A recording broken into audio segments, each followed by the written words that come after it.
বছর পূর্তি উপলক্ষে আপনাদের সবাইকে পাশে পেয়ে আমি অত্যন্ত আনন্দিত এবং গর্বিত। এই 5 বছরের পথ চলা সহজ ছিল না, তবে আপনাদের অকুণ্ঠ সহযোগিতা, ভালোবাসা এবং আমাদের দলের কঠোর পরিশ্রমের ফলে আজকের এই সুন্দর আয়োজন সম্ভব হয়েছে।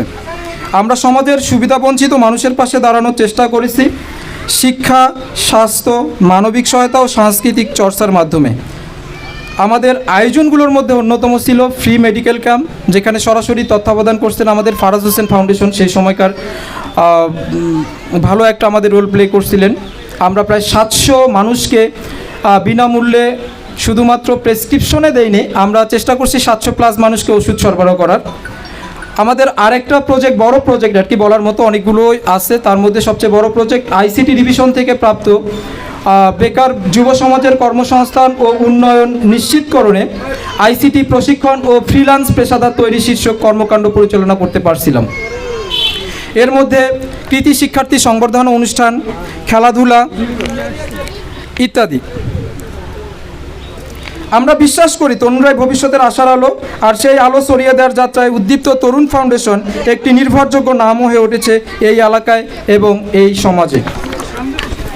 একদিন বড় পরিবর্তনের অংশ হবে সেই স্বপ্ন আমরা দেখি। আজকের এই দিনটি কেবল উদযাপন নয়, একটি নতুন করে অঙ্গীকার করার দিন। আমরা যেন আগামী দিনগুলোতেও আরও শক্তিশালী ও কার্যকরভাবে মানুষের পাশে থাকতে পারি, সেই দোয়া ও ভালোবাসা প্রত্যাশা করছি। এর প্রাপ্তি অনেক, কিন্তু এই প্রাপ্তির থেকে কয়েকশো গুণ বলবো আসলে আমাদের অপূর্ণতা রয়েছে এবং অপ্রাপ্তিও রয়েছে। তার মধ্যে আমরা চেয়েছিলাম, আমি শুরুর দিকে বলছিলাম যে আমাদের উদ্দীপ্ত তরুণ ফাউন্ডেশন প্রতিষ্ঠার 5 ইয়ার্সের মধ্যে আমাদের নিজস্ব জমিতে আমাদের ফাউন্ডেশনের একটা নিজস্ব কার্যালয় থাকবে। সেখানে আমাদের ফাউন্ডেশনের একটা আইটি ল্যাব থাকবে, যেটা আমরা এখনও করতে পারিনি। নিজস্ব কার্যালয়ে আমরা জমিতে কার্যালয় প্রতিষ্ঠা করতে পারিনি। এবং নারীর ক্ষমতায়নে আমরা কিছু প্রজেক্ট আমাদের পরিকল্পনাই ছিল, কিন্তু আমরা এটা বাস্তবায়ন করতে পারিনি। আমাদের শত গুণ অপূর্ণতার মাঝে এই সব কিছু আমি আশা করব এটা আমরা নেক্সট 5 ইয়ার্সের মধ্যে যেন এরকম একটা প্রোগ্রাম করে, ভালো প্রোগ্রাম করে যেন আমরা বলতে পারি যে হ্যাঁ, আমরা প্রথম 5 বছর না পারলেও শেষের 5 বছর আমরা পারছি।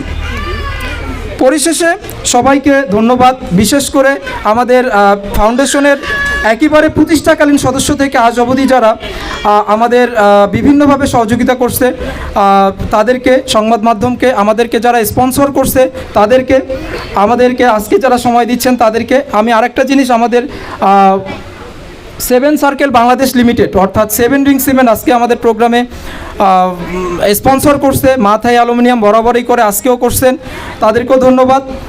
আর বিশেষ করে আজকে সংবাদ মাধ্যম কর্মী এবং চিকিৎসকবৃন্দ, আমাদের মঞ্চে উপবিষ্ট যারা অতিথি আসছেন, ওনাদের মূল্যবান সময় বের করে তাদেরকে অসংখ্য ধন্যবাদ জানিয়ে আমি আমার বক্তব্য শেষ করছি। জয় হোক তারুণ্যের।